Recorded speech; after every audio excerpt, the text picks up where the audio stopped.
একটা আছে জেলটল খাইতেছে আমির হামজা। হ্যাঁ, অনেক দলিল বলে আছে, অনেক দলিল বলে আছে, কিন্তু দলিল একটাও দিছে না।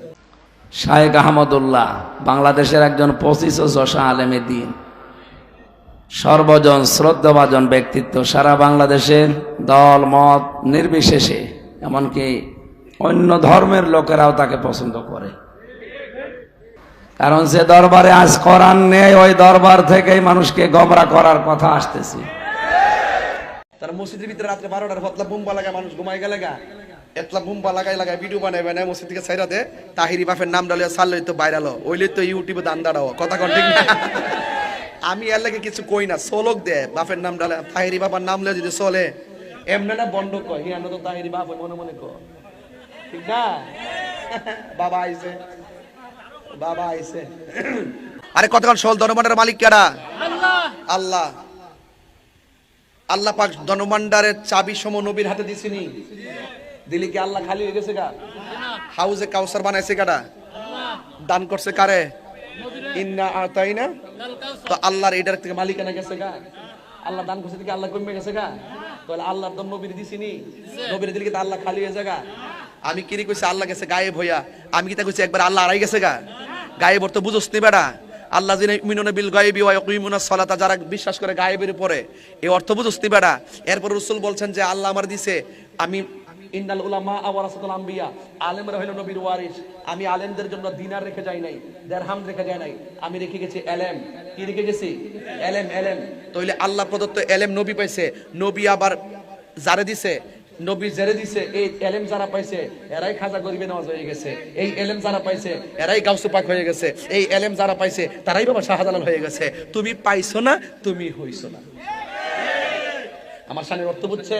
আল্লাহ তো রাসূলকে দিয়ে গেছেন, আল্লাহ গায়েব হয়ে রাসূল তো খাজা পাইয়া শুয়ে আছে আজমিরে। আরে বেটা, খাজা গরিবে নেওয়ার জন্য এই দেশে আইছিল, তখন তো একটা মুসলমান ছিল না, 90 লক্ষ মুসলমান তার জানাজায় শরীক হইছে। এটা কোন এলেম পাইছে? এটা হইলো এলমে লাদুনি পাইছে। এটা কোন এলেম পাইছে? রাসূল পাকের বেলায়েত, রাসূলের পাকের পক্ষ থেকে বেলায়েতের এলেম পাইছে। কথা কোন ঠিক না বেটি? এই শানের অর্থ বুঝছ না বেটা? বইলো তো 1 মিনিটও টিকতে না বেটা, আবার ফতোয়া দাও। শরীয়তের মৌলবীরা হাকিকতের খবর নাই, তাসাউফের খবর নাই, তোমরা তো আসলে দালাল মৌলবী। কথা কোন ঠিক না বেটি? এই দালাল মৌলবীদের সাথে আমাদের কোনো কথা নাই। এইটা লইয়া এসে মানে এইটারে মাঠে সাইরা মাঠ গরম করতা, এগুলো আমরা সাথে পাত্তা পাইতা না। যদি পাত্তা পাইতা তাইলে কোন সময় কিছু করতে পারতা। আসো, খেলা হবে। কি খেলা হবে? দলিলের খেলা হবে, দলিলের খেলা হবে, লাঠির খেলা হবে না তোমাদের সাথে। ঘুমটা তুলে একটা আউলা লাগায় বই রইছ, ইবনে তাইমিয়ার দালাল হইলো শাইখ আহমদুল্লাহ, আর শাইখ আহমদুল্লাহর ওই যে শাইখের পূজারি কিছু দালাল মৌলবী আছে, আসুন্নাহ ফাউন্ডেশনে চাকরি করে। তো শায়েখ আহমদুল্লাহর কথার পেছনে যেভাবে দলিল আছে, আপনার 14 গোষ্ঠী মিলে ওই দলিল দিতে পারবে না। আপনি জানেন যে এটা সত্য কথা, কিন্তু আপনার দলের লোক না, আপনার বাবার মুরিদ না, এই জন্য আপনি মানতে চান না। আপনি জানেন তাহিরি ভাই যা করছে এগুলো ঠিক না, তারপরও আপনি অন্ধভাবে ওগুলো মেনে নিচ্ছেন। আপনার বিবেকের ওপরে কি কুকুরে পোশাক করেছে? কোন ইসলামে আছে ওই রকম নাচানাচি করা লাগবে? সত্যকে সত্য আঙ্গুল দিয়ে দেখিয়ে দেওয়া হচ্ছে, এরপরও মানতে চাই না। কারণ ইন্নাল্লাযীনা আমানু ওয়া আমিলুস সালিহাত সায়াজআলু লাহুমুর রহমানু ওয়দ্দা। ঈমান আনার পরে কোনো মানুষ যদি ভালো ভালো কাজের আঞ্জাম দুনিয়ায় দিতে পারে, সত্যিই তার ঈমানের দাবি অনুযায়ী সৃষ্টি জগতের ভেতরে তার প্রতি একটা মহব্বত আল্লাহ তৈরি করে দেয়। এটা শায়েখ আহমদুল্লাহর প্রতি আমরা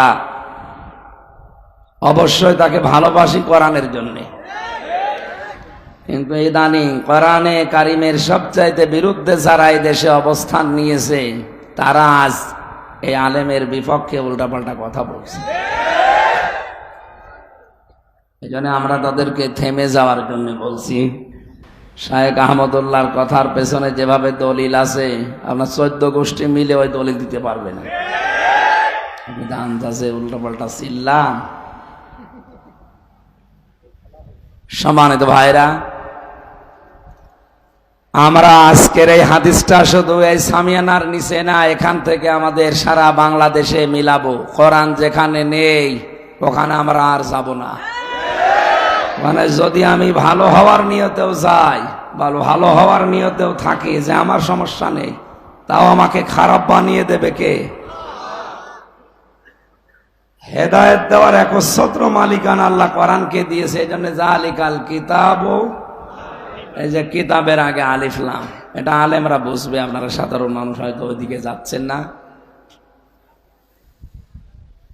পৃথিবীতে আমরা দেখি শ্বশুরকে মানুষ বাবা বলে না, বলে না? জায়েজ আছে, হারাম না। কিন্তু নিজের বাবার সামনে বারবার যদি শ্বশুরকে আব্বা জান বলে কেউ, নিজের বাবার মনে দুঃখ লাগবে না? আল্লাহ বলেন আমি কোরআন দিয়েছি মানুষকে হেদায়েত দেওয়ার জন্য, আর এইটা বাদ দিয়ে তুই দৌড়াচ্ছিস কোন দিকে? ফাইনা তাযহাবুন ইন হুয়া ইল্লা যিকরুল লিল আলামিন।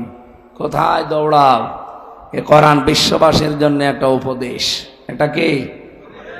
এই উপদেশ শোনার জন্য আজ আমরা এসেছি, দল মত নির্বিশেষে।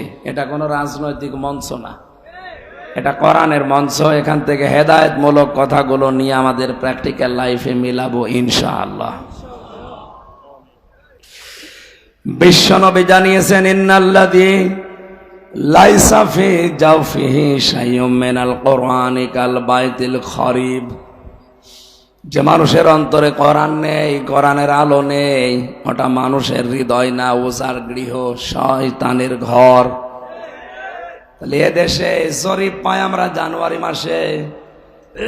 আমি কোরআন রিসার্চ ফাউন্ডেশনের সদস্য ছিলাম জেলখানায় যাওয়ার আগে 20 সালে। এটা জরিপ পেয়েছিলাম, এই দেশের 100 জনের 95 জন মানুষ কোরআন শরীফ পড়তে পারে না। বলেন তো নবীর হাদিস অনুযায়ী 100 জনের 95 জন মানুষের অন্তর আছে শয়তানের ঘর হয়ে গেছে। এই জন্য কোরআনে কারিম দিয়ে আমাদের অন্তরকে মানুষের অন্তর বানানো লাগবে।